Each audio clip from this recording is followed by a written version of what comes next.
Olá, boa tarde, seja muito bem-vindo aqui ao meu canal. Eu sou o professor Gabriel Vacarello. É um prazer recebê-lo por aqui. Já comece se inscrevendo aqui no canal e ativando o sininho, tá certo? Para você retribuir a minha alegria em recebê-lo, recebendo-me também, né? Tá certo? Como um membro aí da tua lista de canais que você é inscrito. Olha aí, alegria retribuída, olha que coisa boa. Tá bem? Então vamos lá. Agora você vai prestar atenção aqui porque eu quero falar a respeito de um assunto muitíssimo importante, muitíssimo nobre, muitíssimo charmoso, muitíssimo... que mais? Importante? Já disse importante, né? Tá bom. Então vamos lá. Eu vou falar de um assunto legal aqui, que é a TechPix, a filmadora mais vendida do Brasil. Não, tô brincando. Vamos lá. Eu quero falar sobre a modéstia, tá bem? Porque, como eu comentei, eu provavelmente, se você me segue lá no Instagram e veio porque eu fiz uma divulgação por lá, você viu que eu falei que hoje pela manhã, hoje, no dia que eu estou gravando esse vídeo, se você está me vendo no futuro, olá, homem do futuro, ou mulher do futuro, eu gravei esse vídeo num dia em que eu, pela manhã, estava fazendo uma meditação sobre a virtude da temperança, tá bem? Porque a virtude da temperança, muito maravilhosamente, eu cheguei na meditação a respeito da virtude da temperança, porque na verdade eu estava meditando a respeito das virtudes cardeais, tá certo? E a respeito mais especificamente de um argumento da razão pela qual as virtudes cardeais devem ser prudência, justiça, fortaleza e temperança, na ordem, né, de cima para baixo, por assim dizer. Indo da virtude que ordena, né, que atualiza, que aperfeiçoa, melhor dizendo, o nosso intelecto prático, até a virtude que aperfeiçoa o nosso apetite concupiscível. 4 das faculdades humanas, 2 espirituais e 2 apetites que são sensíveis, que são atualizados, que são aperfeiçoados por virtudes específicas, né? Muito bem. Inteligência, prudência, vontade, justiça, irascível, fortaleza, concupiscível, temperança. E aí eu meditava a respeito deles porque eu me lembrei de um questionamento de uma pessoa a respeito justamente da razão pela qual essas virtudes são aquilo que elas são. Por que essas 4 virtudes especificamente, não outras? Melhor, por que as virtudes? E aí eu me lembro do argumento utilizado pela pessoa que explicava, né, à época, a pessoa que questionava, e ele ia pelo lado da experiência, da razão pela qual nós devemos buscar essas virtudes, ser que é muito melhor, ou seja, é um bem, tá certo? Forjar essas virtudes aqui na nossa personalidade, porque nós seremos pessoas boas, evidentemente. E, além disso, pessoas com estas virtudes são pessoas que nós desejamos ter ao lado, evidentemente.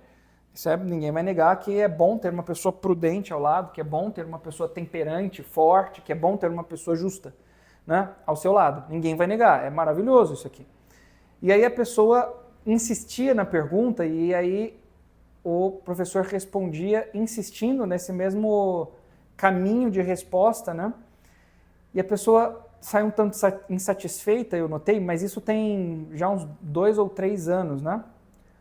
E eu volto nesse mesmo evento, assim, repetidas vezes, tentando de argumentar por um outro lado, que é o lado das faculdades humanas. Intelecto prático, justiça, apetite irascível e apetite concupiscível.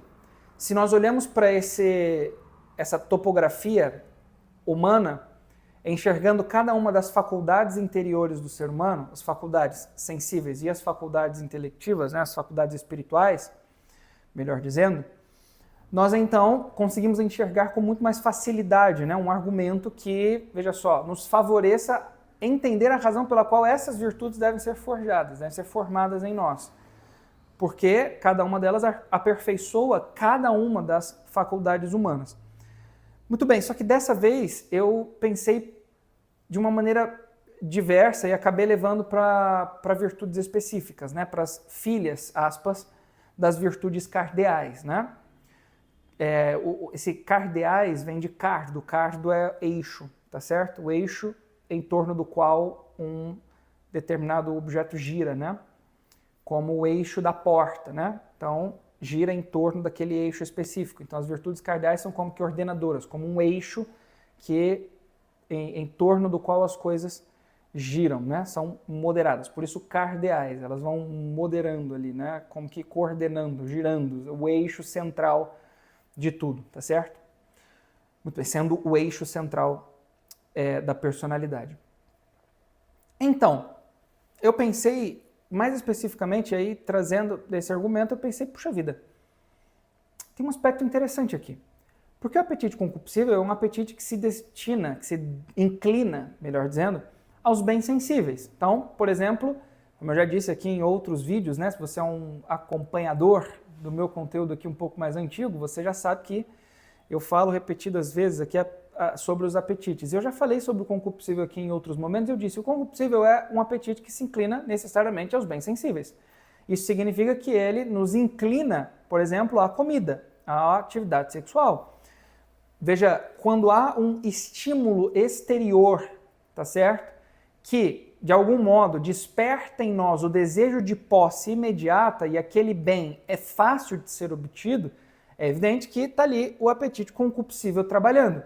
O apetite concupiscível quer bens que são sensíveis, bens fáceis, bens imediatos, como a comida, como o prazer sexual e assim por diante. Veja, fácil aqui, não entenda fácil como de fácil obtenção, né? Não é isso que eu quero dizer, mas algo que gera um prazer imediato. Deu para entender? Porque a inclinação do apetite concupiscível é a sua satisfação imediata, e a satisfação imediata do apetite concupiscível se dá na obtenção de prazer pela posse do bem específico em relação ao qual o apetite está sendo inclinado. Para resumir, né? Quando a gente sente uma inclinação para comer, por exemplo, um lanche específico, um hambúrguer, ok? O apetite concupiscível é satisfeito no exato momento em que a gente bota aquele treco na boca, devora aquilo ali e fala, uau, maravilhoso, ok? Está aqui a satisfação do concupiscível. Por exemplo, veja só, aqui olhando sob uma perspectiva desordenada. A satisfação do concupiscível se dá, por exemplo, quando você, jovem, está aí rolando o teu feed do Instagram e aí você vê aquela tua amiga que você nem deveria seguir, porque ela posta fotos de caráter duvidoso, ok? Não entenda caráter como personalidade nesse sentido, né? Mas como uma característica da fotografia mesmo, né? Então, você vê aquela foto ali que tem um aspecto meio duvidoso. Parece que essa menina aí tá esquisita, tá querendo chamar atenção para outra coisa e não, né, para suas conquistas, para sua beleza, para os seus olhos azuis, para sua, enfim, né? Tá querendo chamar atenção para uma outra coisa. Tá querendo chamar atenção para uma coisinha um pouco mais abaixo. Tá querendo chamar atenção, tá certo? De algo que no ser humano fica também um pouquinho mais abaixo, se é que você me entende. Ou seja, essa menina, ela quer necessariamente despertar em quem a vê, tá certo? Um desejo de posse. Veja só, existe um artifício atual das artes, é bem antigo no fundo, é bastante antigo na verdade, mas um artifício habitual nas artes, seja o cinema, seja na literatura, seja na música, seja, enfim, nas artes visuais de maneira geral, né? Enfim, pintura, escultura, etc. Que é o quê? Despertar o apetite concupiscível para que, no exato momento em que a pessoa bater o olho, ela fixa ali e ela permanecer. Percebe? Então, as redes sociais, elas são feitas para gerar aqui, neurologicamente falando, um disparo exagerado de dopamina, tá certo? A gente poderia dizer que é um correspondente biológico, tá certo? Que satisfaz uma inclinação que é interior no sentido imaterial, né? Do apetite concupiscível, tudo bem? Esse disparo dopamínico seria a satisfação do concupiscível que te inclinou a permanecer ali, né? A olhar para aquele negócio e a permanecer ali. Então você, veja só, passa o feed, tá rolando o feed, opa! apareceu ali aquela fotinho de...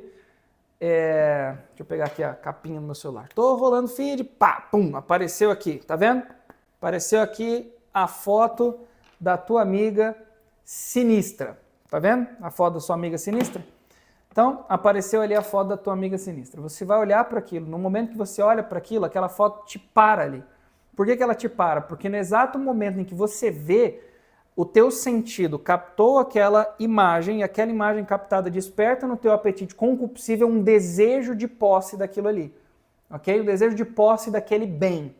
E é evidente que o bem que você deseja possuir não é a pessoa em si. Você deseja o prazer que aquilo te proporciona. Ok? Ou seja, o teu apetite concupiscível te alerta. Liga um alerta ali. Pem, pem, pem, pem. Prazer, prazer, prazer. Ok? Né?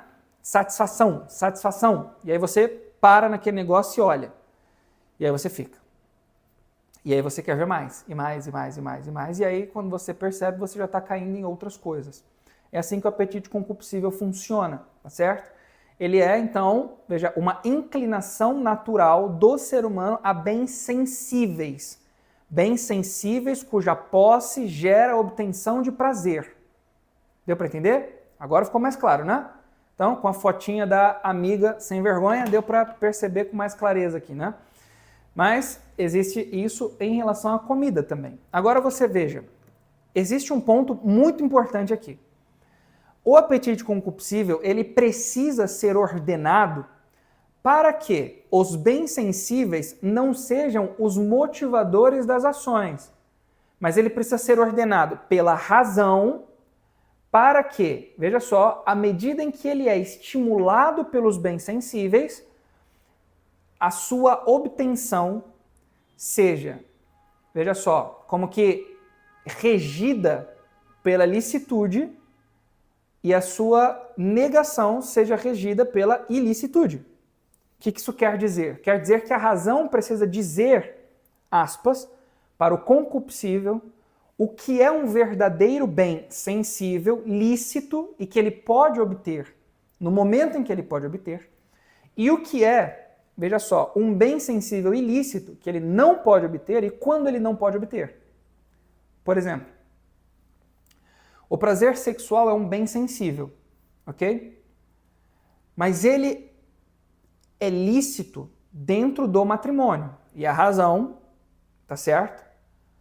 Conhecendo a finalidade do ato sexual, vai, aspas, dizer para o apetite concupiscível que aquele ato específico é ilícito naquele momento exato em que o jovenzinho lá ainda não está dentro da proteção sacramental do matrimônio, no momento em que ainda não há uma entrega total de um para o outro, do outro para um, tá certo? E que no ato, caso seja feito antes do matrimônio, antes de selar o matrimônio, antes da recepção ali, né, da bênção divina, não há os critérios necessários para que a finalidade específica do ato seja alcançada através do ato. Então ele vai dizer, a razão vai dizer, para jovenzinho, que ainda não é casado, que o prazer sexual, ele é um bem ilícito, tá certo? Fora do laço matrimonial, e que ele precisa moderar o apetite concupiscível através de uma virtude chamada castidade. Ou melhor, no período do matrimônio, chamada continência. Que ele vai fazer o quê? Vai ordenar o apetite concupiscível para que o amor venéreo seja vetado nesse momento, que aquele prazer sexual, que é físico, biológico, não lhe seja dado nesse momento, para que ele cresça num amor afetivo e num amor espiritual, deu para entender? Se entregando de um para o outro, do outro para um, tá certo? De tal modo que eles caminhem em direção ao matrimônio e aí, veja só, eles cheguem no exato momento em que o bem prazer sexual seja lícito. Compreendeu isso aqui? Agora veja bem, eu falei da continência, tendo matrimônio, a virtude da castidade continua, né? Ou seja, eu preciso relacionar-me intimamente com a minha esposa, de tal modo que eu valorize a sua humanidade e não a objetifique. Isso é a castidade matrimonial. Eu preciso olhar para o outro enquanto sendo uma pessoa com quem, veja só, o ato conjugal precisa necessariamente ser uma manifestação do amor, que olha para outra pessoa, valoriza a sua pessoalidade, a exalta em sua pessoalidade e ali ambos se entregam num ato donativo, total, de um para o outro, tá certo? Dentro do namoro isso não é possível de maneira nenhuma. Não adianta o quanto você queira raciocinar, o quanto você queira forçar a coisa, não é possível. Simplesmente não dá para fazer isso dentro do namoro. Não dá para entregar-se totalmente dentro do namoro. Não dá, simplesmente não dá. Porque há sempre um medo, um receio de qualquer coisa e assim por diante. E dentro do matrimônio é a mesma coisa. Caso haja um receio de qualquer coisa, a tua castidade não está bem vivida. Você não está, veja só, colocando a finalidade do ato na sua finalidade própria, que é o crescimento do amor e a procriação, que é a finalidade natural biológica. Você está colocando como finalidade própria do ato, sem dúvida alguma, o prazer, a obtenção de prazer através do outro, ou seja, o outro se torna um meio para uma finalidade específica que você dá a ele, a saber, o prazer sexual, que não é a finalidade do ato de maneira nenhuma, senão que o crescimento do amor e, veja só, a procriação como finalidade biológica natural do ato. Agora veja só, se tem essas duas que são virtudes filhas, aspas, da virtude cardeal da temperança, que modera o apetite concupiscível, aqui evidentemente em relação ao prazer sexual. Agora, existe uma outra virtude, que é a virtude da modéstia, que é justamente o tema aqui desse vídeo, né? do qual estou fazendo aqui hoje. E a gente precisa notar uma coisa, veja só, se a virtude da modéstia, ela é como que filha da virtude teologal, não, filha da virtude cardeal da temperança, a virtude da modéstia, ela tem a função de também ela, tal qual a continência, tal qual a castidade, ordenar o nosso apetite concupiscível em relação a um bem sensível, mais especificamente ao bem sensível do prazer sexual. Porque, afinal de contas, ninguém se veste modestamente para não ser tentado quanto a gula. É ou não é? A gente se veste modestamente para não ser tentado quanto à luxúria. Ok? Aliás, não vestir-se modestamente já é ter cedido anteriormente. A própria pessoa que cede, né, ao não vestir-se modestamente, à luxúria. Por quê? Porque a tua intenção é atrair a atenção para aspectos que são físicos. E aqui tem um ponto interessantíssimo a respeito da modéstia. A modéstia, ela tem, portanto, dois tipos de finalidade distintas, tá certo? E esses dois tipos de finalidade distintas têm relação com a atividade e a passividade da modéstia. Em relação à atividade da modéstia, ela é uma virtude que visa proteger o outro contra o apetite concupiscível do outro, que será despertado desordenadamente a partir de um estímulo que começa em mim. E passivamente, a virtude da modéstia tem a intenção de proteger-me a mim do apetite concupiscível do outro, que irá se inclinar a mim, objetificando-me. Deu para entender? Dois aspectos, portanto, da virtude da modéstia. Vamos olhar para cada um especificamente aqui, porque isso aqui é muitíssimo importante. Veja, quando eu falo da virtude da modéstia sob um aspecto passivo, ou seja, eu preciso proteger-me do outro para que não me deseje e transforme-me num objeto, existe uma característica fortíssima aqui da modéstia, e para isso eu quero que você dê atenção aqui a um aspecto interessante. Quando você olha, né, para uma outra pessoa, existe um aspecto nessa pessoa, algo ali físico, dentro do seu corpo, ali, quando você olha para o corpo de uma outra pessoa, algo ali nela a diferencia de todas as outras pessoas que existem na face da Terra, tá certo? Existe uma parte do corpo que, em geral, a diferencia, mas existe algo de mais específico, onde possui ali uma, por assim dizer, intensidade de identidade. Algo para o qual você olha e que é inegável, ali, naquele lugarzinho para onde você olha, você se encontra com a outra pessoa. Esse que é um pouco mais genérico é o rosto, evidentemente. Existe uma diferença entre olhar para as mãos de uma pessoa e olhar para o rosto de uma pessoa, ok? Se você expor várias pessoas que possuem uma mão semelhante, é diferente de olhar para várias pessoas que possuem um rosto semelhante. Concorda comigo ou não? Só que no rosto existe ainda um aspecto que diferencia ainda mais, Você provavelmente assistiu, se não assistiu, eu recomendo fortemente que assista, porque são filmes bons, né? Os filmes do Batman, do Christopher Nolan, tá certo? Com o Christian Bale, né? Interpretando o Bruce Wayne, né? Interpretando o Batman. São filmes realmente muito bons, é uma trilogia, né? Do Batman Begins, Batman The Dark Knight e Batman The Dark Knight Rises. São 3 filmes realmente muito bons. Veja, tem uma cena do The Dark Knight, que é o segundo filme em que aparece o vilão, né, o Coringa, em que o Harvey Dent está conversando com o Bruce Wayne e aí está presente também como é que é o nome dela? A Rachel, que é uma amiga de infância do Bruce Wayne, por quem ele é apaixonado e etc., mas ela está namorando lá o Harvey Dent. E aí o Harvey diz alguma coisa e ela tampa os olhos assim do Harvey Dent e tenta olhar aqui para os lábios dele para ver se ele se encaixa naquilo que é o Batman, né? De máscara só mostra a ponta do nariz e os lábios, né? Só as narinas, melhor dizendo, e os lábios, né? Essa parte do maxilar, queixo e lábios.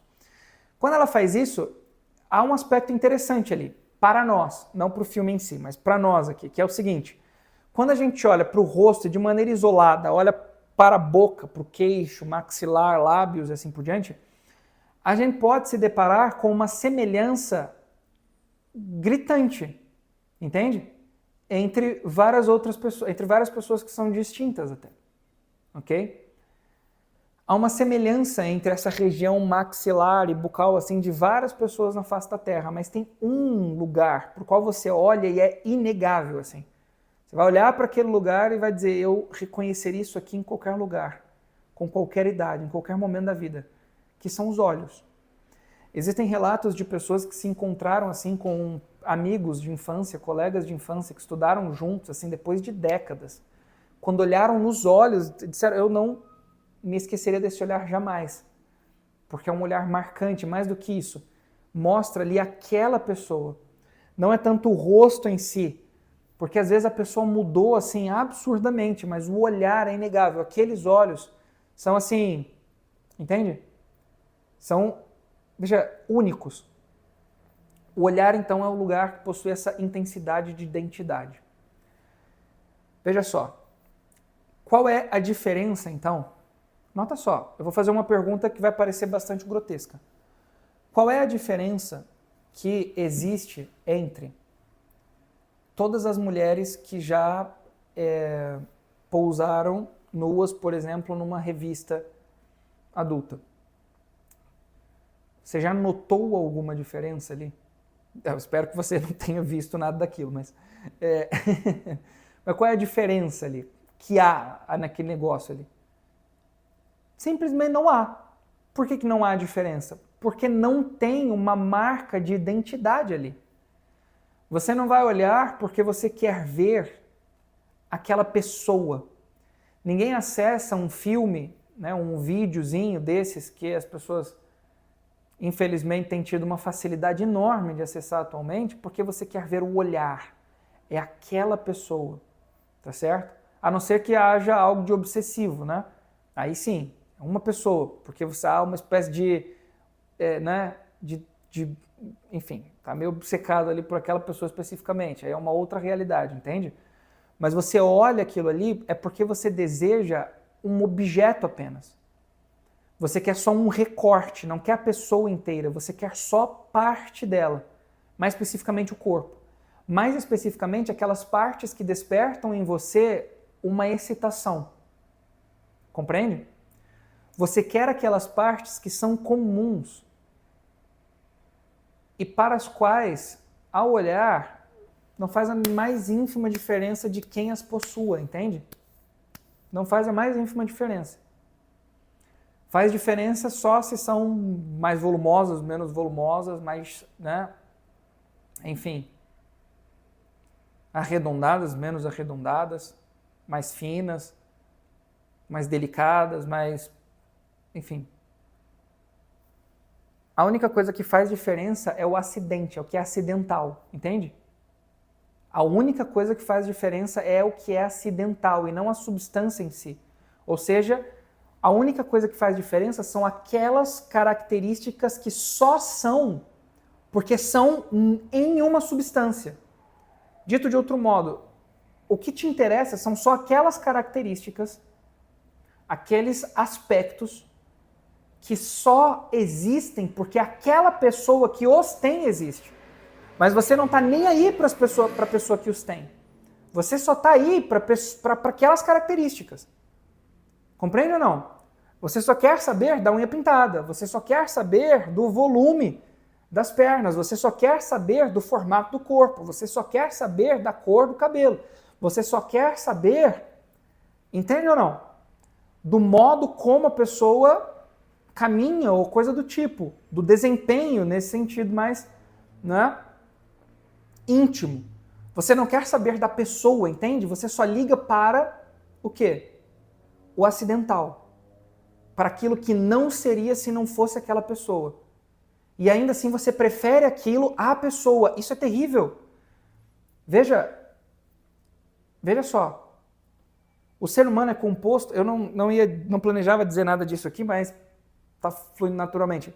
O ser humano é composto de maneira muito natural de matéria e forma, né? O ilimorfismo aristotélico, matéria e forma.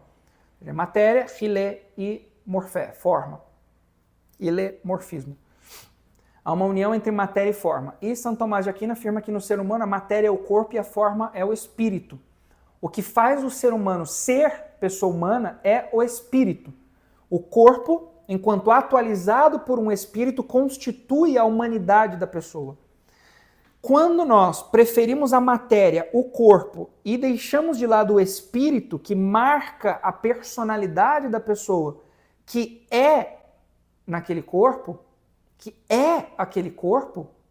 nós estamos separando a pessoa mentalmente, tá certo? Separando a pessoa, o seu espírito da sua matéria.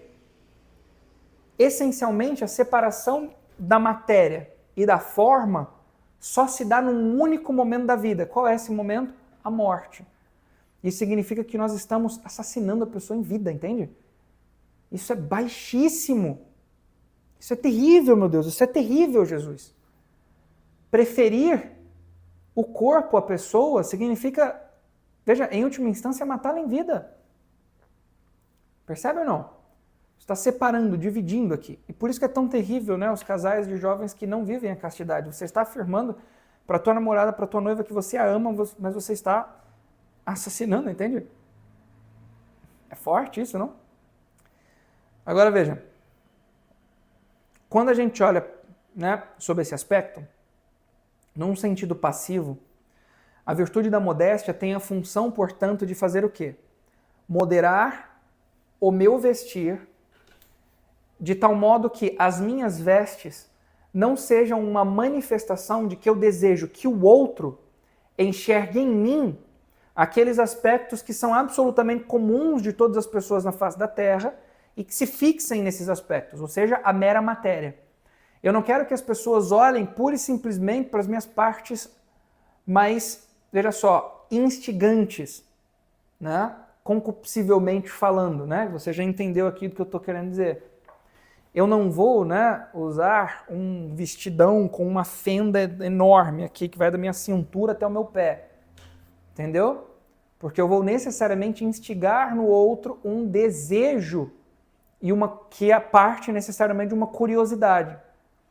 Porque eu mostro, mas não mostro. A pessoa fica curiosa, quer saber mais, porque quer ter o prazer de descobrir aquilo que está velado, compreende?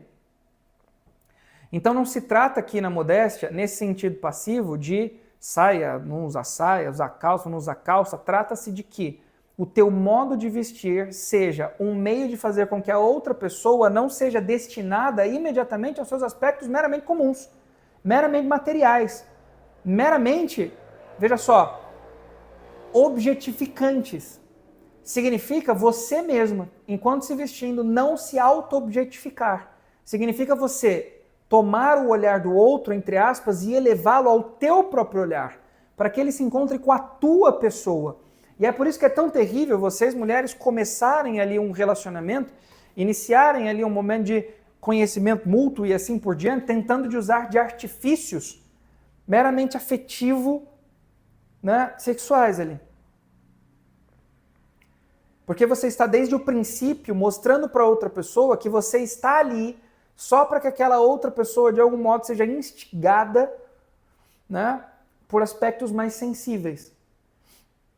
Isso pode acontecer por várias razões. A primeira delas é porque você quer isso, e a segunda delas é porque você está insegura. E você acha que se você não fizer isso, aquela pessoa não vai permanecer do teu lado. Só que deixa eu te dizer uma coisa. Você vai atrair desse modo pessoas que você não quer mesmo que estejam ao teu lado. Compreendeu aqui ou não? E se essas pessoas se aproximam de você por essa razão, significa que você deseja, na verdade, você precisa, você deve, na verdade, fugir dessas pessoas, entende?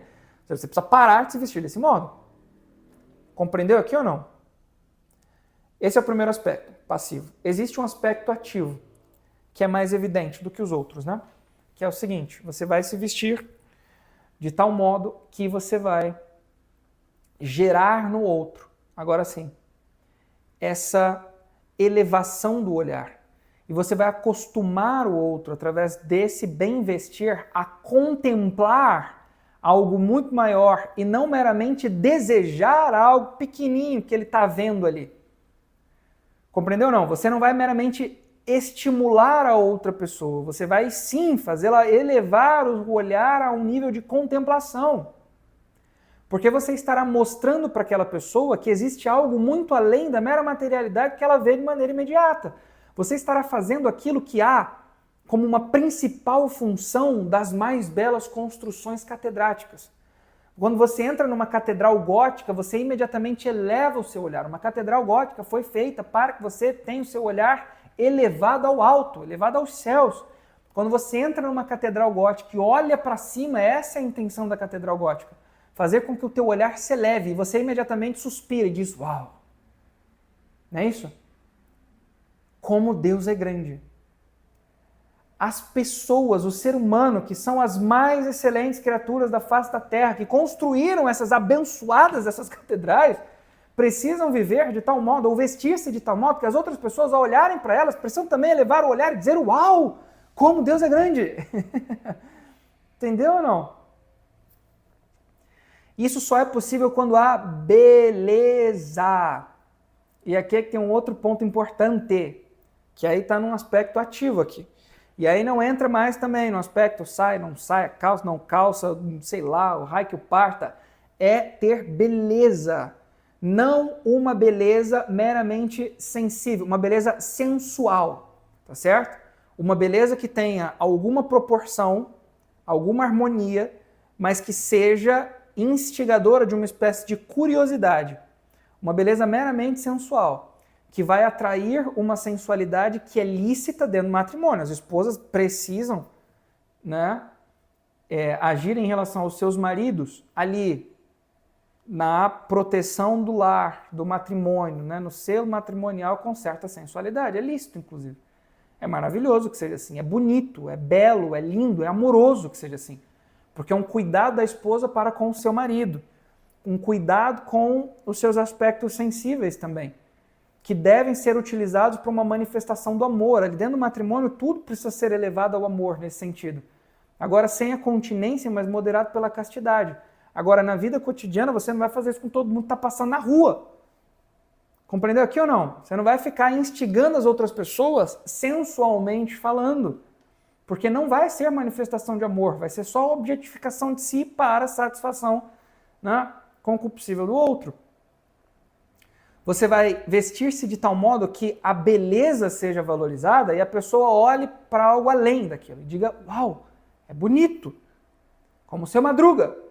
Coisa bonita, coisa bem feita. Entendeu ou não? É assim que funciona.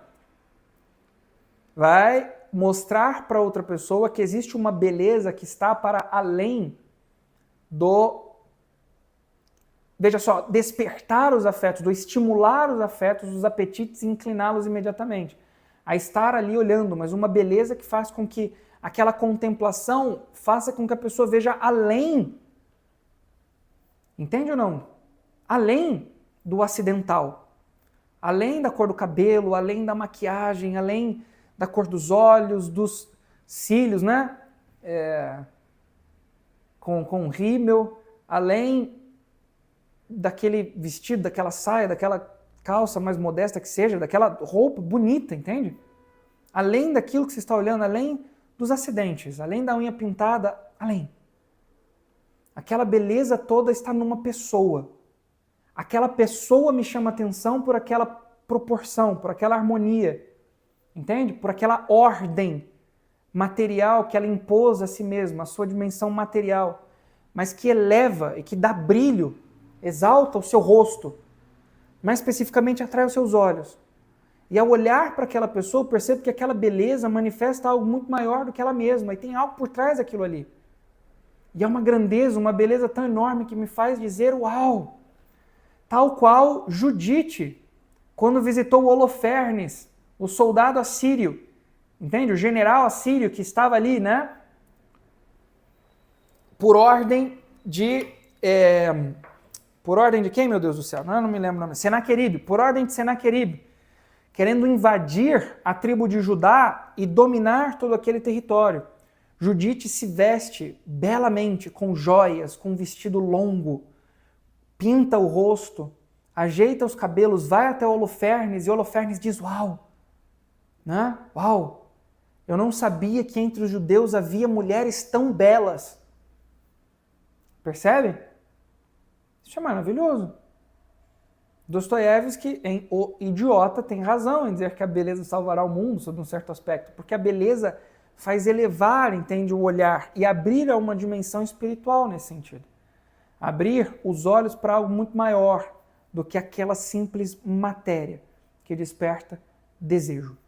Compreendeu ou não? E essa é a razão pela qual nós devemos valorizar a modéstia, vestir-nos modestamente, sobretudo as moças, né? Em quem isso aqui é super importante, por várias razões. Porque o homem é mais sensível e, ao mesmo tempo, o homem não, né, gera tanto desejo por esse aspecto aqui na mulher. Em geral, não em casos específicos. Tá certo? Mas fiquemos com as generalidades, não vou tratar demais, porque o vídeo já está bastante longo. Muito obrigado pela tua atenção até aqui. Compartilha esse vídeo com os teus amigos, porque eu tenho certeza que vai ajudar bastante gente. É um vídeo que está bem completinho, muito, muito bom. Realmente, eu acho que está ajudando bastante. Se você deseja se aprofundar um pouco mais, aqui na descrição tem um vídeo, tem um curso meu, Aurora, um curso sobre o amor, de acordo com o princípio da criação. Né? Se inscreva aí também na newsletter. Em todas as sextas-feiras eu publico ali um textinho específico na tua caixa de e-mail. E, muito bem, se você ainda não é um seguidor lá do Instagram, vá até lá e segue lá também, além de se inscrever aqui. Mas é um prazer recebê-lo aqui, se não lá, aqui ao menos é um prazer.